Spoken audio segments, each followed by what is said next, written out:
Olá, bem-vindo a mais uma série especial Covid-19, dessa vez com foco em oncologia pediátrica. Temos falado muito sobre o impacto do Covid-19 em pacientes oncológicos, especialmente em pacientes adultos, câncer de mama, pulmão, tumores sólidos e todas as áreas que isso tem atingido, tanto o diagnóstico, os programas de rastreamento, de prevenção, quanto o tratamento cirúrgico, quimioterapia e terapia sistêmica.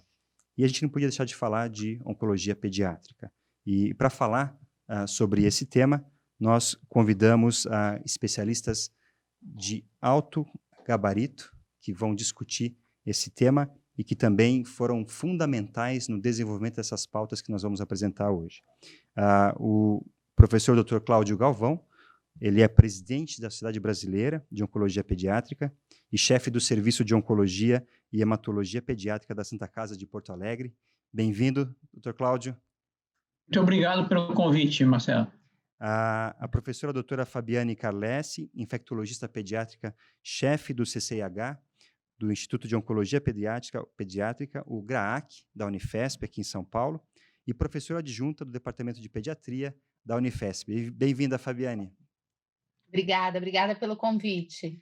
E o professor Dr. Gustavo Neves, um colega ex-Unicamp, também passou pelo AC Camargo na parte de oncologia pediátrica e atualmente ele é diretor técnico do Hospital do Câncer de Sorocaba. Bem-vindo, Gustavo. Bem, tudo bem.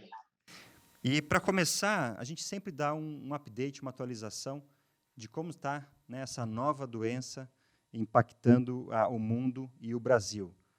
Já virou um hábito, né? Eu acho que todo mundo já conhece mais ou menos por cor o que significa cada um desses dados da Johns Hopkins, né? Nós temos ali em vermelho o total de casos confirmados hoje, 2.590.000 casos, e o Brasil subindo aí para a 10ª posição de número de casos confirmados. A gente sabe que existe um delay, um atraso do surgimento aí, ou do resultado dos exames, né? Os testes hoje, o que mais se fala no país são os testes, né? A quantidade de testes sendo realizados e para quem estão sendo indicados e realizados. A gente vai conversar um pouco sobre isso também na oncopediatria. E no total de mortes, chegando aí a 180.000 mortes no mundo, esses números em branco, e o Brasil também ficando aí em 11º, 12ª colocação. Em semana a semana ele vem subindo nesse ranking, não era um ranking que a gente gostaria de ver subindo, mas esse é o fato que está acontecendo hoje. Como eu comentei, oncologia adulto é completamente diferente de oncologia pediátrica.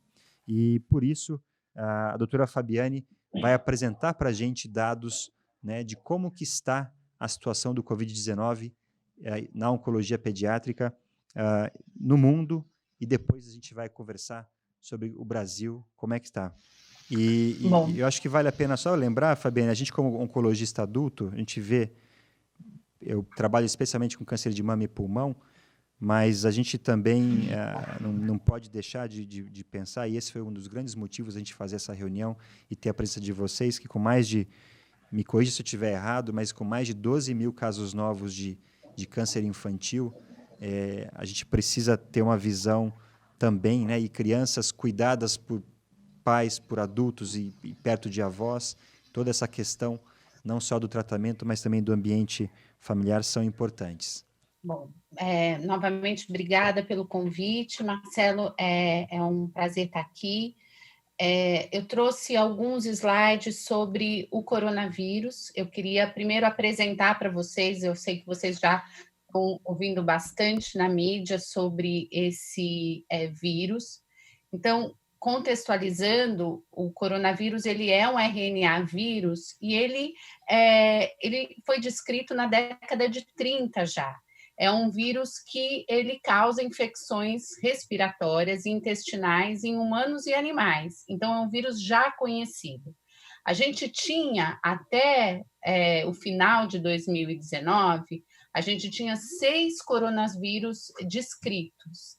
Desses 6, a gente tinha 4 conhecidos, com baixa patogenicidade, causando infecções leves, dois que foram responsáveis por duas epidemias, que foi o SARS, que foi em 2002, e o MERS, que foi em 2013. Então, essas duas epidemias elas foram marcantes na história, e a gente aprendeu muito com elas. Até o momento, a gente tinha esses 6 coronavírus, até que em janeiro foi identificado uma nova variante de coronavírus, que foi denominada a SARS-CoV-2, que foi chamada de Covid-19. O Covid de coronavírus doença, e 19, que foi o ano da identificação. E isso foi identificado na China, a gente já sabe da história, né, que foi eles começaram a investigar casos de pneumonia que ocorreram em pessoas que frequentavam o mercado naquela península de Wuhan, né, em Hubei, na China, e foram atrás dessas pneumonias e acabaram identificando o vírus. Os coronavírus, eles, como eu falei, eles são responsáveis por infecções respiratórias e eles acometem, geralmente, a criança, a pediatria, ele acomete de 4% a 5% das crianças hospitalizadas por infecção do trato respiratório, a gente consegue identificar um coronavírus. 8% das crianças ambulatoriais. Lembrar que as mais afetadas por esses vírus são as crianças menores de 3 anos e aquelas com cardiopatia. Analisando as infecções por coronavírus, foi observado que a reinfecção ela é geralmente comum. Então, diferente do vírus sincicial respiratório, você não tem uma diminuição da incidência com a idade. Então, ela pode ocorrer novamente numa idade mais velha. Então, não se sabe, geralmente, o papel da imunidade em relação ao coronavírus. E, geralmente, ela está associada com algum outro copatógeno do trato respiratório, ou o vírus influenza, sincicial respiratório, rinovírus, adenovírus, e isso pode chegar até 50% dos casos. Isso falando de coronavírus de uma maneira geral. Quando a gente vai falar do Covid-19, a incidência real desse vírus na população pediátrica, a gente ainda está construindo. O que a gente sabe é o que a gente aprendeu do que houve na China, que a incidência na pediatria ela é menor do que nos adultos. Ou seja, essa grande publicação que teve na China, que foi publicada no New England no começo do ano, em fevereiro, mostrou que de 72 mil casos que ocorreram na China, apenas 2% ocorreram na pediatria. Então, a pediatria tem uma menor incidência do Covid-19 em relação à população adulta. E aqui a gente tem um panorama desses vírus que eu falei para vocês, né? Então, se a gente dividir em 4 grupos, esse primeiro grupo aqui, que está do lado esquerdo da tela, que são aqueles 4 coronavírus comumente identificados, que são de baixa patogenicidade, o que eu queria chamar atenção nesse slide é a porcentagem dos pacientes assintomáticos em relação aos coronavírus. Então, aqui, por exemplo, esses 4 comuns, eu posso chegar a 13% de crianças assintomáticas. Aí a gente tem as 2 grandes epidemias que ocorreram, a primeira, que foi a SARS, que foi em 2002, eu tenho 2% de criança assintomática, e eu tenho a maioria delas com febre. E eu tenho o MERS, que foi em 2013, que eu tenho 42% de criança assintomática, uma incidência menor em relação aos outros, e também tem uma grande porcentagem de febre. E aí a gente vem para o Covid-19. Comparando o Covid-19 com esses outros 3 grupos, eu tenho que 10% das crianças são assintomáticas, então tem uma porcentagem ainda de criança assintomática, e aí ela passa a ser identificada como um carreador do vírus. E o que me chama a atenção no Covid-19, isso a gente vê bem comparando o trabalho das crianças com a população adulta, é que metade das crianças não tem febre, diferente da população adulta, que eu tenho uma porcentagem de 80% com febre. Então, na pediatria, 40% a 50% não tem febre. E a fatalidade dos adultos, que chegou a 3%, hoje a gente sabe que no Brasil já está em 6,5%, na criança a gente ainda não tem, a letalidade é muito baixa. Fabiane, próximo, Marcelo. eu acho que é interessante, comparando, né, e pensando em adultos, você comentou que não existe uma taxa de reinfecção. Então, tem se discutido a questão de IgG em adultos e você está imune, protegido do coronavírus. Isso não parece ser verdade na criança? Não, então, não é que isso não parece ser verdade na criança. O que a gente tem são a experiência com os outros coronavírus. Então, assim, eu não sei se o fato de eu ter IgG positivo, isso me confere uma imunidade verdadeira a esse coronavírus novo e que eu não possa pegar de novo. Isso aí é o que eu falei, é um conhecimento que está sendo construído. O que se viu em relação àqueles outros coronavírus é que eu tive incidência de reinfecção naqueles tipos de vírus. Nesse Covid-19, a gente está construindo conhecimento. Então, talvez, assim, a gente, tanto que quando a gente faz a sorologia, IgG e IgM, a gente fala, ele já teve a doença, agora ele tem IgG positivo, quanto que desse IgG realmente confere uma imunidade verdadeira? Eu acredito que sim, que confere uma imunidade, mas a gente tem que estudar isso, a gente tem que estudar a população, né? Avaliar se realmente isso é verdade, porque é um vírus que é uma mutação nova e a gente está aprendendo diariamente.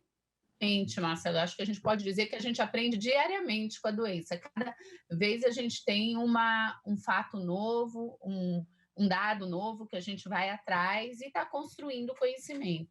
Eu vou antecipar um pouco as perguntas, porque tem uma questão que eu acho que é importante, que a gente já tinha discutido com outros colegas e cabe nessa tua primeira parte da apresentação. A gente vê nesses dados de Covid em crianças que a taxa, né, a porcentagem de criança acometida é muito baixa, né, dos 71 mil pessoas lá, menos de 20% eram crianças, os acometidos. A pergunta é, se ela está hoje, né, a gente tem adultos, primeiro começou a se testar a Covid para pacientes graves, que chegavam, né, com quadros graves respiratórios em geral. Depois começou a se testar Covid, né, pensando em mundo, em pacientes com poucos sintomas, até gripais, né, quando você tem disponível o teste. E agora já está se testando até em pessoas assintomáticas. Um exemplo deles de recomendação de teste é em pacientes oncológicos que vão para uma cirurgia, por exemplo. Várias diretrizes recomendando. Eu queria ouvir do Dr. Cláudio e do Gustavo se para criança, essa recomendação está começando a se fazer, porque é completamente diferente, né? A criança, como a Fabiane mostrou e tem mais dado para mostrar, ela pode passar despercebido. O vírus passa por ela e é raro. Quando você fala que uma criança não tem febre numa doença, é raridade, né? Numa doença infecciosa. E é isso que a gente está vendo com o coronavírus. Então, como é que está hoje na prática, Dr. Cláudio, na sua prática em Porto Alegre e o Gustavo aqui em São Paulo, em testagem de crianças que vão fazer um tratamento oncológico e estão assintomáticas? No assintomático, a gente ainda não está fazendo isso, mas isso está sendo bastante discutido, por exemplo, em paciente de transplante, está sendo discutido em paciente que é doador de medula óssea, e eu acho que à medida que o teste estiver mais disponibilizado, mais disponível, a gente pode fazer isso de uma maneira mais frequente. O que a gente tem hoje, particularmente no nosso hospital, o grupo de biologia molecular, assim, ele se estruturou, ele parou de fazer outros testes, está terceirizando, está fazendo basicamente esse teste quase que diariamente. Então, a gente tem a triagem e até 24 horas você tem. Então, por exemplo, se você tem alguma dúvida, por menor que seja, não há nenhuma restrição para pedir esses testes. Eu acho que com o avanço do conhecimento, conforme a Fábio falou, essa é a pandemia da dúvida, né? Nós temos muita dúvida. Então, assim, eu acho que talvez isso comece a ser uma coisa válida. Agora, eu não sei como é que o Gustavo está fazendo, mas, assim, a gente não tem fórmula mágica e, assim, a primeira coisa que eu falo, bom, em quem eu acredito, doutor? Acredite em quem tiver dúvidas. Essas são as pessoas e assim, eu posso mudar de ideia, o senhor mudou de opinião em 15 dias? Mudei de opinião em 15 dias. Então, eu deixo, eu acho que essa é a mensagem. Mas eu queria ver com o Gustavo também, como ele está fazendo. A gente tem conversado nos grupos de WhatsApp aí no Brasil todo, e a gente estamos aprendendo. Marcelo, eu acho que não existe uma recomendação. O que nós temos visto e lido é que realmente alguns serviços fora do Brasil já têm adotado essa estratégia de fazer o teste, inclusive antes de iniciar a quimioterapia. As quimioterapias de crianças são bem aplasiantes, na grande maioria, então, e a dúvida desses pacientes serem realmente de risco. Nós temos muito pouca informação para ter alguma recomendação sobre isso. Nós ainda não estamos testando, a disponibilidade de teste melhorou nas últimas semanas, você está conseguindo fazer isso bem mais rápido, mas essa é a nossa prática. Excelente. Fabiane, como é que está no GRAAC essa prática? E aí você pode contar para a gente se as crianças são menos suscetíveis ao Covid-19 mesmo. Então,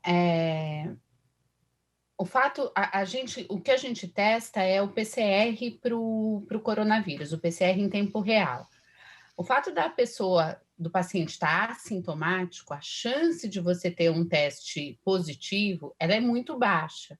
Então, às vezes, eu tenho aquele paciente que ele está naquele período pré-sintomático e eu faço o teste, a chance de vir positivo é muito baixa.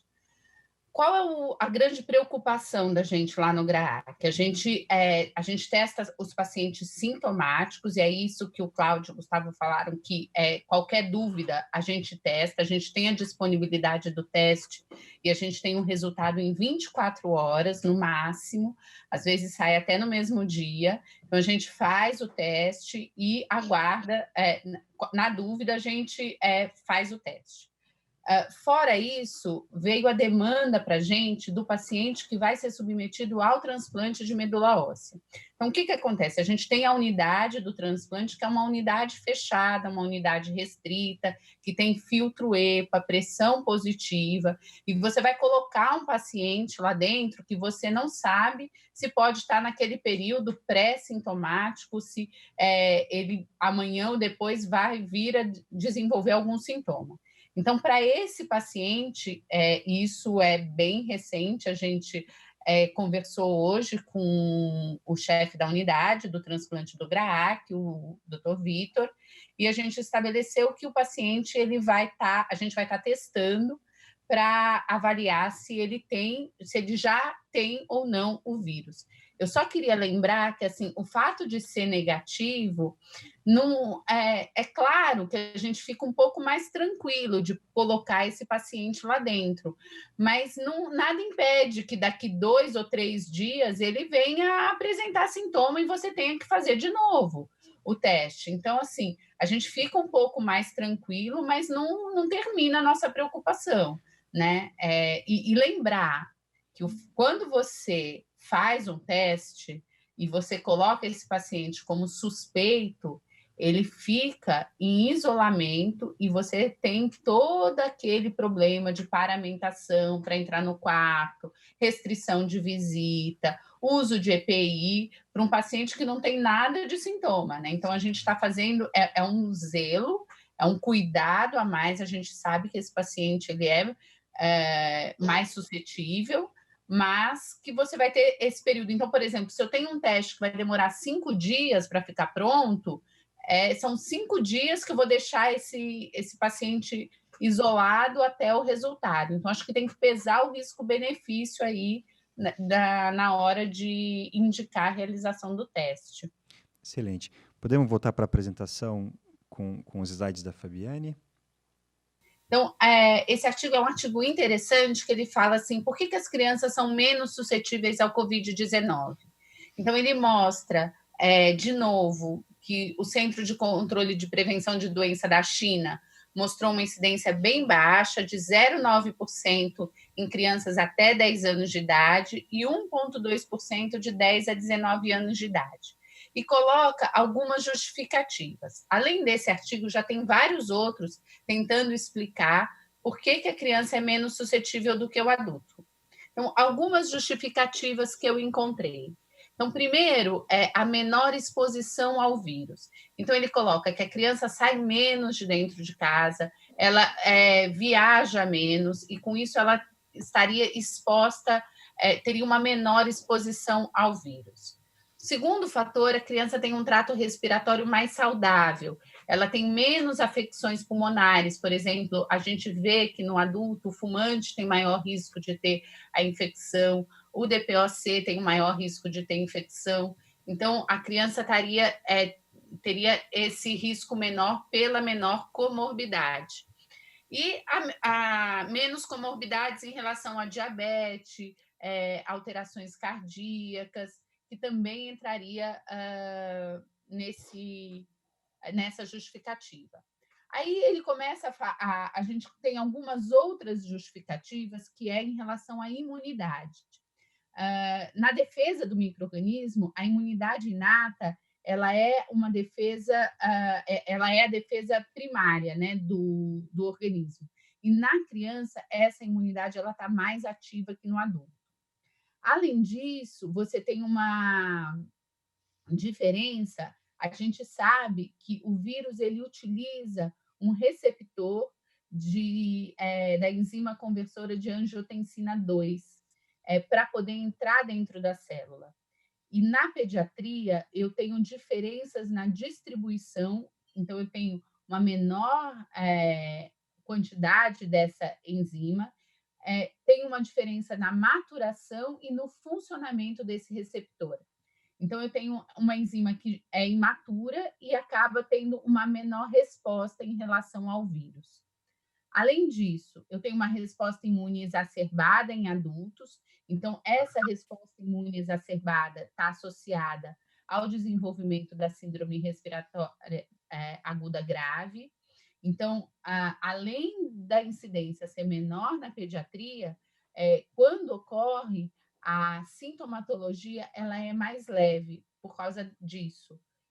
Então, eu tenho esse aumento das citocinas inflamatórias e número de neutrófilos, ele aumenta com a idade, então eu tenho a criança mais nova, ela tem menos citocinas e menos neutrófilos, e os níveis de interleucina 6 e interleucina 10, que também estão aumentados com a idade. Além disso, isso eu achei uma coisa bem interessante, é que as crianças, elas têm muitas infecções virais, principalmente nesse período de pré-escolar. E essas repetidas exposições a diferentes vírus pode ser que tenha alguma resposta imune cruzada em relação ao vírus Covid-19. Ela vai ter, então, essa apresentação mais leve, né, que a gente falou em relação aos adultos, e eu achei um estudo que foi citado até por outros autores, de que talvez o uso da BCG, ela gere células de memória, e foi feito um estudo com a BCG em ratos e mostrou que ela tem os ratos que receberam a BCG têm uma proteção contra o vírus influenza. Então, será isso precocemente ao uso da BCG? Então, será que isso também poderia estar associado a uma imunidade ao vírus Covid-19? Então, isso é uma pergunta, não é uma coisa que está bem estabelecida, mas é um questionamento que se faz na literatura. Família, eu tenho um questionamento só para deixar a pergunta mais difícil. A questão é a seguinte, tem estados que até pouco tempo atrás, isso o Rio Grande do Sul é um deles, ele fazia uma segunda dose de BCG.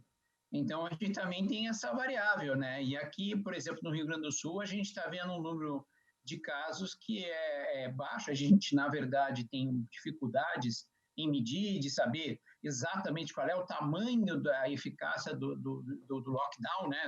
Assim, higiene das mãos, essas coisas a gente já sabe que isso funciona, a máscara a gente está vendo que talvez ajude, mas você tem essa segunda variável, isso não é igual em todos os estados da federação. É mais uma outra coisa para deixar a gente com dúvida. Mas é uma coisa que a gente precisa estudar também. É o que eu falei, a construção do conhecimento, né? Então, me perguntaram, mas nos Estados Unidos não faz a BCG, será que por isso que... são coisas assim que são indagações, eu acho, Cláudio, que a gente precisa ir atrás. Excelente. Então, aí eu escolhi 3 séries de caso de pediatria. A gente agora já tem mais publicações, mas nessas 3 séries de casos, o que eu quis mostrar com elas é que você tem uma grande porcentagem na pediatria de crianças que têm sintomatologia leve, febre, tosse, rinite, coriza. Então, a maioria tem sintomatologia leve. Então, foi uma série de 20 casos, que foi na China. Os casos mais graves tiveram dispneia e cianose. Essa segunda série, que foram 34 crianças, e isso aqui mostrou, por exemplo, essas crianças, 34, do dia 19 de janeiro a 7 de fevereiro. Então, nem um mês de estudo, né? A maioria com sintoma respiratório comum, novamente a febre em torno de 50%, e aquela porcentagem de pacientes assintomáticos, e 9 casos de diferentes províncias da China, que desses 9 casos, só 4 tiveram febre e 1 assintomático. E aí, a recuperação na pediatria em torno de 14 dias. E aí vem esse segundo estudo, que a hora que eu leio o título do estudo, eu falei, nossa, 2.143 crianças com Covid. Agora eu vou aprender o que tem de sintomatologia, como que é a doença na pediatria. Então, na verdade, eles pegaram 2.000 crianças que tinham sintomatologia respiratória, e dessas, eles conseguiram confirmar 34% dessas crianças tinham Covid positivo. Aí, eles distribuíram em relação à faixa etária, a maioria das crianças foi em menor de 1 ano, 10% das crianças em menor de 1 ano, e dessas crianças apenas teve, os casos graves, a maioria menor que 1 ano, e dessas crianças, um óbito apenas numa criança de 14 anos. E aí a gente vai para a parte de imunossuprimido, Marcelo. Então, todos esses artigos e esses casos são em pacientes pediátricos. Quando a gente vai atrás da literatura em criança oncológica com câncer, a gente não tem estudo robusto que possa ajudar a gente a entender a sintomatologia nessa população. A gente tem esse artigo, que foi um artigo italiano, que ele fala de crianças imunossuprimidas, mas, na verdade, é um centro de transplante, e ele fala que existe uma menor incidência em indivíduo imunossuprimido, não se sabe por quê, mas talvez por uma alteração na imunidade ou desregulação da resposta imune, uma resposta imune mais fraca, uma diminuição do número de citocinas. E dessas crianças que ele viu, de 700 crianças, ele só teve 3 positivas para Covid e nenhuma desenvolveu pneumonia.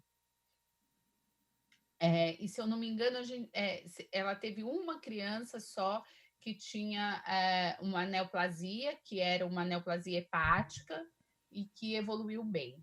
Esse é um dado interessante, né? Quando você coloca crianças em geral e imunossuprimidos, e o mais interessante é que esse artigo é do grupo italiano, né? Onde a coisa também explodiu na Itália, né?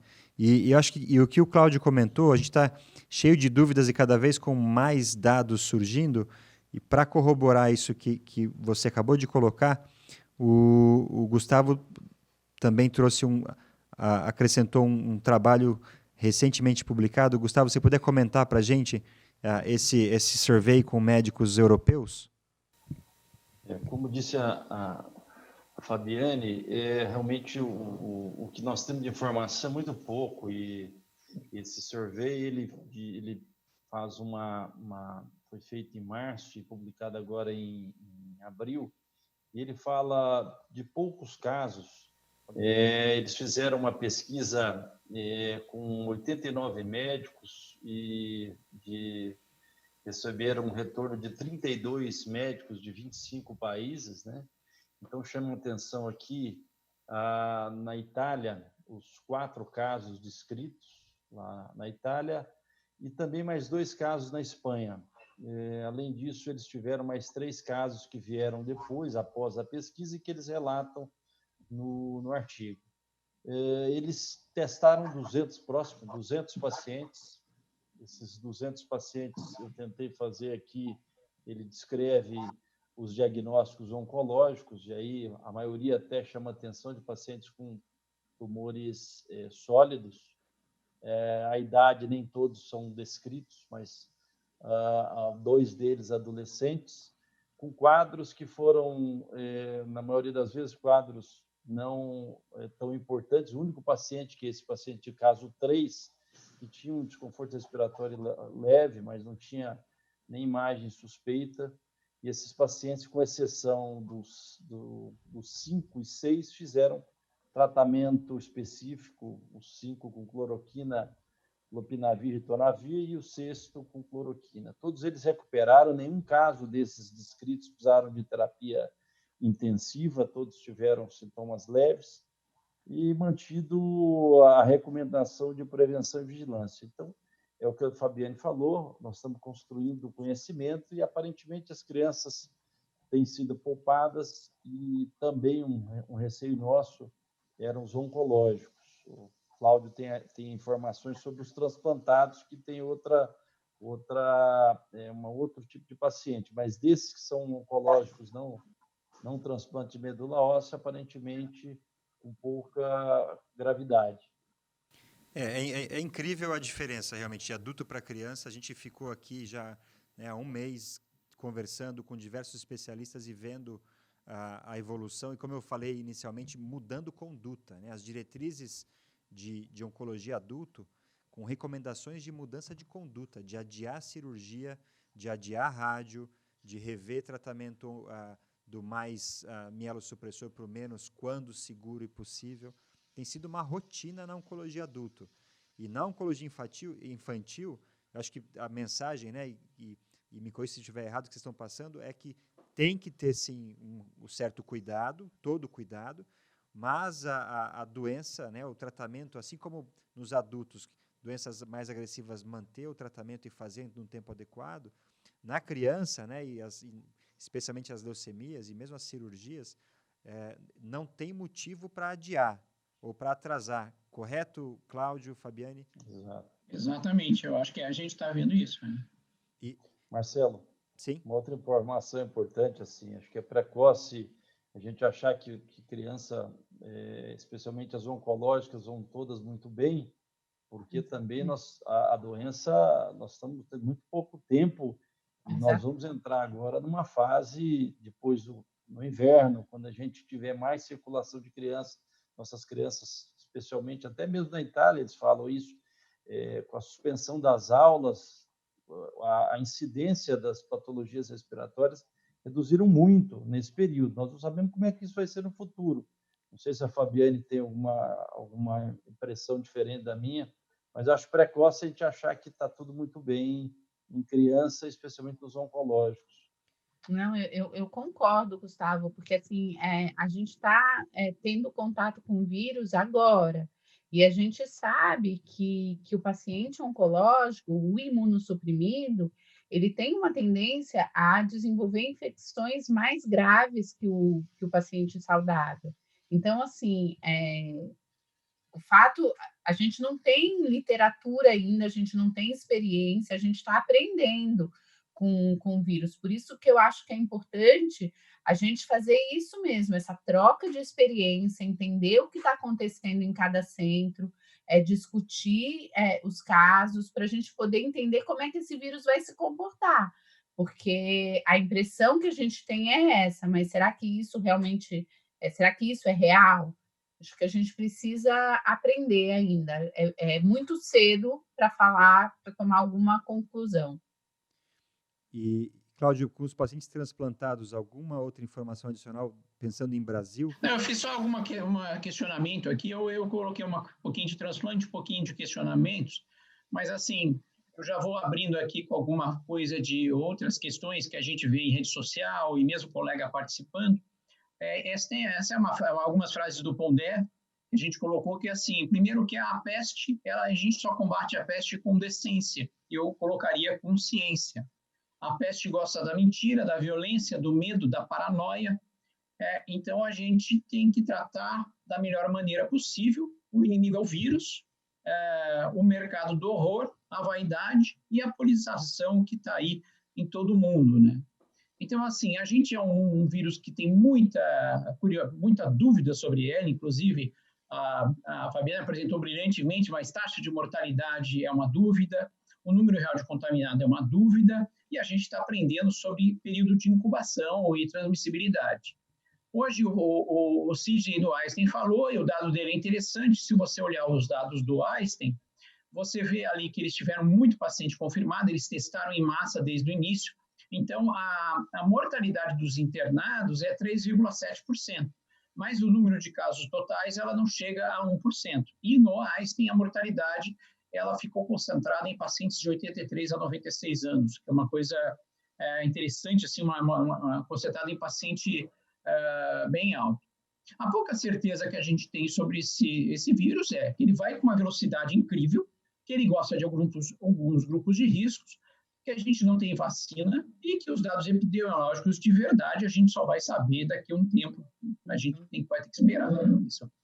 Bom, o que a gente está usando de tratamento? Higiene das mãos. Então, assim, eu não sei como é que está, Fabiana, no seu hospital. No meu hospital, o que aconteceu com a higiene das mãos? Todas as outras bactérias desapareceram. É um negócio assim. Eu também, Cláudio. Então, assim, eu acho que assim, higiene das mãos, isso tem que ficar para depois. Então, se a gente for abrir, for não sei o quê, se a gente esquecer a higiene das mãos, a gente está perdido. Distanciamento social é uma coisa que a gente está fazendo distanciamento. O uso de máscara, eu talvez queria que você depois comentasse, esqueci um N aqui no seu nome, peço desculpas. E o isolamento social e esse isolamento social total, isso tem controvérsia e debate. Então, isso é uma coisa que não é uma verdade absoluta, e eu acho perigoso a gente assumir como verdade de Porto Alegre a Manaus, onde você tem situações epidemiológicas muito diferentes. Bom, então o que a gente tem no cenário de oncologia pediátrica? Informações de WhatsApp. A gente tem um óbito confirmado, eu não posso dizer o hospital, porque ainda está em investigação, etc. Mas o curioso é que esse paciente estava usando, era uma LMA M3, que está usando arsênico e atra. Eu não sei se todo mundo está habituado aqui que está ouvindo, mas a leucemia mieloide aguda do tipo M3, a promielocítica, não precisa usar quimioterápico clássico na indução. Eu uso arsênico, aquele remédio antiquíssimo, e ácido retinóico, aquele que a gente usa para a pele, com resultados maravilhosos. Esses remédios são meio que induzem a maturação e podem ser, inclusive, pró-inflamatórios. Então, talvez isso explique. 7 pacientes contaminados pós-transplante, eu agradeço o pessoal que me mandou os dados, o pessoal lá do Pequeno Príncipe, do Einstein, eu não vou entrar em detalhes, mas e nós sabemos de um médico oncologista pediatra e 2 residentes atuantes aqui no Brasil também contaminados. Bom, então, assim, aí começam esses paradoxos, né? Então, assim, você comentou dos transplantados, da oncologia pediátrica, o que está acontecendo com ele? Então, essa doença, ela lembra, alguns casos graves, tempestade de citocina, mistura síndrome hemofagocítica, né, com tempestade de citocina de carticel, e agora a gente está vendo que mistura mais umas doenças que parece PTT, CHU, porque olha que curioso, os pacientes transplantados, esses poucos, o pessoal pediu, olha, Cláudia, ainda não vamos publicar ainda, porque a gente quer esperar mais 15 dias, 20 dias para ver o que acontece com eles. Eles não fizeram grande coisa, mas todos aumentaram os dedímeros. Então, isso foi uma coisa muito, muito, muito curiosa.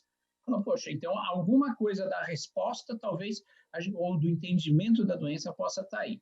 Então, assim, esses pacientes estão bem, eles tiveram alta, o dedímero é positivo, o tempo de segmento é muito curto. Isso é muito semelhante ao que está sendo o risco do resto do mundo. Isso cria um paradoxo. Por quê? a Fabiane sabe, o Gustavo sabe, Marcelo, se eu pegar esses mesmos 7 pacientes e jogar para eles uma carga de vírus sincicial respiratório, então, assim, eu teria uns 2 óbitos e 3 na UTIs. Então, assim, é um massacre. Então, esse vírus é curioso porque ele faz coisas curiosas, ele faz respostas curiosas. Em LA é curioso o que está acontecendo, são poucos dados que a gente mostrou. A gente tem um estudo no Brasil, iniciativa aqui da Mariana Daliani, aqui do Hospital de Clínicas, fantástico, acho que todo mundo tem que preencher, mas o que a gente está vendo é que essa questão das crianças, esses pacientes, a gente precisa aprender o que está acontecendo com esses pacientes para poder entender melhor a doença. Bom, imunossupressão pode evitar isso aí. Alguns agentes quimioterápicos, eu acho que aí, Marcela, que é a coisa interessante. Eu andei estudando bastante o assunto, fiz essa aqui, o quimioterápico saiu estranho aqui, mas eu dei uma participação assim muito de leve no grupo Aliança Covid Brasil. A gente está estudando, por exemplo, tocilizumab, aqueles pacientes graves. E tem 3 quimioterápicos em particular que eles fazem inibição morte celular de célula T ativada. Ele mata a célula T ativada, mas não mata linfócito de T de memória e não mata macrófago, que são os conhecidos ciclofosfamida e metrexato, que a gente usa na reumatologia como imunomodulador faz muito tempo. E o velho e bom etoposide, que se usa há 40 anos para síndrome linfagocítica. E o sirolimus, que é usado em alguns transplantes, ele é viricida, né, Fabiane? Eu acho que ele mata vírus, ele mata CMV. Como é que a gente se comporta diante de uma pandemia? Como médico, como ser humano, como tudo? A gente precisa estar preparado para mudar de ideia. Quem tem certeza, me gera medo.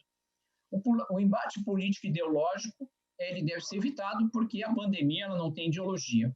A literatura muda. Muitos dos artigos que a gente vê publicado agora, se fossem de outras épocas, eles vão ser olhados, a gente falou, nossa, nós publicamos um monte de porcaria. Então, eu gosto muito, eu sou fã da Angela Merkel, eu acho que é uma das melhores governantes do planeta, né? E ela está falando, olha, então, cautela e prudência são os melhores conselheiros. Então, ela fechou o país, está abrindo devagar, está olhando, e a gente precisa olhar o cenário de modo amplo e não médico. E aí eu escrevi um artigo que acabou circulando, viralizando, foi lido por algumas autoridades altas aí, inclusive de São Paulo, lá em Brasília. Então, assim, a ciência, que eu acho lindíssima, é a estatística. A estatística explica um monte de coisa da medicina, explica um monte de coisa da previsão do tempo, embora ela possa errar, mas a maioria das pessoas tem pouco apreço pela matemática. E a estatística, se eu uso a estatística mal utilizada, eu faço uma pesquisa eleitoral junto com meus amigos, eu vou ter a pesquisa eleitoral que eu quero. Eu tenho 2 curvas que nós, médicos, ficamos olhando desesperadamente e que a imprensa olha desesperadamente. Número de casos novos e número de mortos. Isso nos desespera, isso nos apavora. Então, essas curvas são importantes, a gente precisa olhar para elas, elas são importantes, a gente tem que seguir. A gente tem curva boa, a gente esquece de olhar para elas. O isolamento social, menos infecção hospitalar, menos acidente automobilístico, menos poluição, menos homicídio. Então, isso tem que ser colocado nessa conta. A gente está fazendo isolamento social, você tá fazendo diminuindo esse número. O número de artigos científicos publicados é violentamente gigante e a solidariedade é crescente. Então, a gente tem 3 curvas muito boas aqui. Agora, essas curvas são perigosas e incertas, e na mídia e nas redes sociais, as pessoas ficam brigando como se a primeira e a segunda curva fossem dissociadas dessas outras. A 6ª curva é do prejuízo que está sendo causado para os pacientes agora, desses pacientes. Então, assim, infarto em casa, alguns serviços de oncologia pediátrica no Brasil, na Itália, assim, olha, acabou o câncer, meu Deus, o que houve? Consulta de rotina de diabético, hipertenso, outros tipos de câncer estão sendo adiadas e alguns tipos de câncer estão sendo curados, né? Algum milagre aconteceu. Então, tem uma avalanche de pacientes graves nos esperando aí pela frente. Essa curva é muito perigosa, ela tem que ser pensada. E o último, a curva que parece polêmica e não é polêmica nenhuma, porque economia a gente acha que é coisa de gente chata, de milionários, de quem aplica na bolsa. Mas, assim, a economia, se o restaurante da esquina aqui na minha frente da minha casa, ele está funcionando mais ou menos. Então, assim, os garçons foram mandados embora.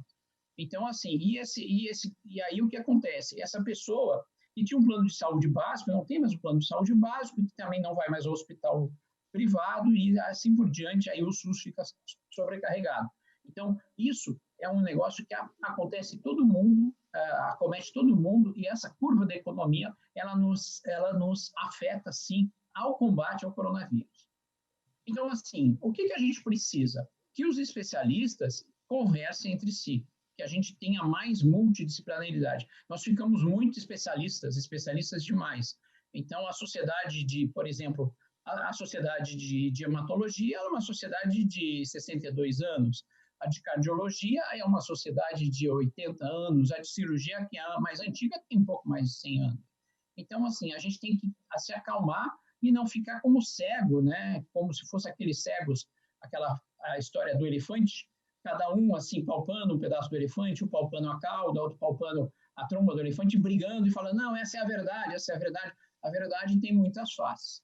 Então, eu botei aqui uma foto do Dr. Frey, né? Que ele é um cara muito bacana, já tem mais de 90 anos, ele brigou com a leucemia linfóide aguda lá mais de 50 anos atrás, foi chamado de um cara louco.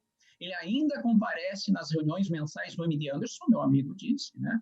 Que a gente está curando cada vez mais e mais crianças com câncer, e a gente vai curar também cada vez mais e mais pacientes com coronavírus, com outras doenças que vão surgir. Então, eu acho que essa mensagem era isso aí que eu queria colocar, esse ponto de vista um pouquinho diferente, mas esse artigo acabou viralizando aí na internet, ele circulou, então eu queria colocar isso aí.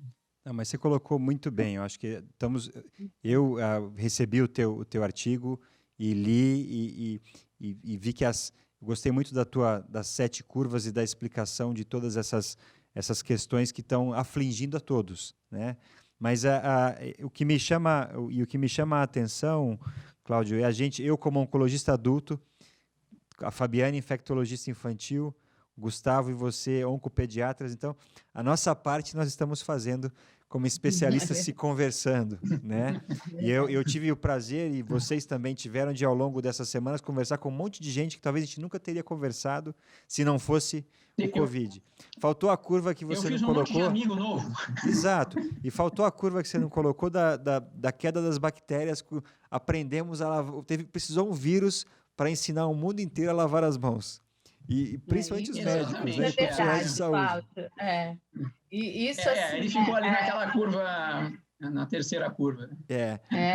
Porque a diminuição da incidência de infecção, quando eu fui fechar os dados esse mês, eu falei, gente, ficamos sem infecção. Ou seja, uma medida simples que tão fácil de fazer e precisou disso tudo. E eu acho que faltou, talvez a gente não precise nem voltar para o slide, mas a Fabiane tinha comentado o efeito colateral do Covid, que foi muito do que o Cláudio já colocou, né? A questão da economia, o isolamento social e a questão do represamento de pacientes que vão vir aí quando abrir o isolamento, né? A gente está sentindo isso nos consultórios, a gente está preocupado, tem tido movimentação das sociedades médicas falando, gente, o infarto não acabou, o câncer ninguém não curou, né? A criança com leucemia não pode esperar e isso está parado, né? Então, acho que fica uma mensagem importante para nós, médicos e profissionais de saúde, que determinadas áreas tem que existir cuidado, mas não esse isolamento e afastamento de todas as condutas médicas que precisam, seja a cirurgia, seja a quimioterapia, a rádio, ou o que for. Acho que esse é um ponto importante. Só eu queria fazer uma pergunta para vocês, pensando na cirurgia. Acho que já ficou claro para a gente a parte da químio. Eu acho que também, talvez ainda é uma coisa em aberto, mas tem colegas cirurgiões pediátricos, talvez até preocupados tanto com a questão da criança ter risco de contaminação e do profissional de saúde, da equipe médica, né? Vocês mostraram dados aí de alguns, poucos até residentes, né, e médicos e profissionais que lidam com criança oncológica, com pacientes infantis, né, da oncologia, que acabaram pegando o Covid-19. Para cirurgia também não tem tido, fora os cuidados especiais da equipe da criança, a questão de testar pré-operatório não é uma rotina, não precisa ser uma rotina também para a criança, correto? Isso, a gente não testa, Marcelo, pré-operatório. O que a gente entende é que, acho que o Cláudio e o Gustavo falam melhor do que eu, é que tem tumores que você não pode esperar para tratar, você tem que operar. Né? Então, assim, o atraso na cirurgia de um paciente que não tem sintomatologia é diferente daquele que tem. O que a gente toma cuidado é qualquer sintomatologia, mesmo que leve, a gente acaba testando. Mas fora isso, a recomendação a gente não testa antes da cirurgia. E outra coisa. Pode Desculpa, eu te cortei. Não, só tem uma outra coisa, Marcelo. Eu acho que, assim, nesse cenário, claro, as informações são muito preliminares, mas você está vendo, assim, que a gente, pelo menos na oncologia pediátrica e na pediatria, parece que, assim, esse é mais um vírus e que, claro, tem todo esse efeito na sociedade. Mas ele, assim, por exemplo, se eu tiver um H1N1 ou um vírus sincicial, etc., a coisa é muito mais apavorante. Então, eu acho que talvez para nós a conta fique um pouquinho mais equilibrada, né? Então, a gente não pode pensar dessa maneira tão agressiva, e mesmo os pacientes mais velhos a gente está revendo. Mas é mais um vírus. Eu acho também. Gustavo, alguma consideração final? Não, eu só queria acrescentar que a preocupação com relação ao represamento dos casos, ele é geral. Eu conversei com colegas de vários serviços, especialmente leucemias, que diagnóstico já surge a suspeita com um simples hemograma. Nós estamos há mais de 3 semanas sem ter uma leucemia nova no serviço. Isso preocupa, porque isso vai vir depois. E os tumores sólidos também. Todos os serviços pararam de ter casos novos. Realmente isso é uma preocupação. Marcelo, eu acho que podia colocar só aquele último slide que eu pus de um artigo publicado na Itália, Sim, desse dano colateral, que é exatamente isso que vocês estão falando. Ponto que é importante. Esse é o collateral damage que a gente conversou.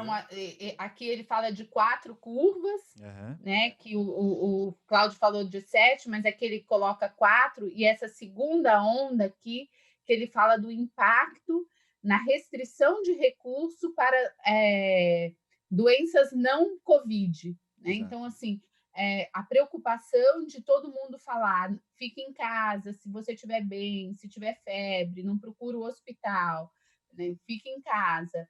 E aí, essa publicação que eles colocam, que se você ver aqui o número de atendimento pediátrico em diversas regiões da Itália, e aí a gente vê a diminuição do atendimento pediátrico do ano 2018 para o ano de 2020, e isso a gente está vendo lá no Hospital São Paulo também. A gente está com uma média de atendimento no pronto-socorro infantil em 24 horas de 10 pacientes dia, 10, 12 pacientes dia, ou seja, imagina o pediatra atendendo um plantão de 24 horas no Hospital São Paulo, que a gente atendia uma demanda absurda, né? Você atender 10 a 12 crianças em 24 horas. E ele publica nesse artigo de 12 casos em que os pais evitaram ir ao hospital por preocupações com o Covid, foram deixados de diagnosticar 2 casos de LLA e 1 de tumor de Wilms. E desses, 6 foram admitidos na UTI, e desses 6 tiveram 4 óbitos, sendo uma LLA. Então, a gente tem que lembrar, e aí eu falo também, paciente com câncer não é para ficar com febre em casa, tem que procurar o hospital, avaliar bem essa história de não ir para o hospital se o paciente estiver bem, porque a preocupação é de chegar em sepse, choque séptico, de você não fazer o diagnóstico precoce. E eu acho que é isso que se fala, né, na pediatria, no câncer infantil, que a arma que a gente tem é o diagnóstico precoce, para você começar a tratar no início e para melhorar a chance de cura. Né, Cláudio, Gustavo? É isso que... Eu, curiosamente, eu não tinha lido esse artigo quando eu escrevi o meu. Tá? Então, eu escrevi numa sentada, né? Eu não tinha visto esse artigo, eu vi agora faz uns dias, mas assim, o meu eu escrevi sentado no sofá, estava muito ansioso, eu acabei escrevendo aquele comentário que é mais filosófico, né? Mas olha, é isso mesmo, né, gente? Eu acho que a gente tem que tomar cuidado, e eu acho que a ciência tem que começar a vencer o medo. A gente tem algumas verdades muito assim estabelecidas. Assim, se você tentar falar mal de lockdown, etc., você é quase que queimado em público, como se fosse uma bruxa. Então, eu acho que existem coisas intermediárias. Você vê a eficiência da higiene das mãos aqui, a coisa maravilhosa que ela está fazendo. E eu acho que nos pronto-socorro, eu acho que a gente esses casos graves não estão vindo. Mas aquelas coisas que não deveriam ir ao pronto-socorro, ou mais, que não deveriam procurar hospital nenhum, eles também não estão aparecendo, né? Aquela pessoa que ia lá fazer algum turismo, alguma coisa parecida. Não, excelente.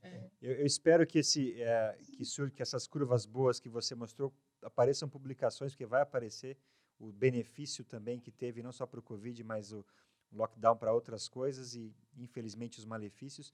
E eu queria agradecer imensamente a Fabiane pela apresentação, pela disponibilidade, o professor Cláudio e o Gustavo, e agradecer a vocês que participaram, que mandaram alguns comentários aqui e algumas questões.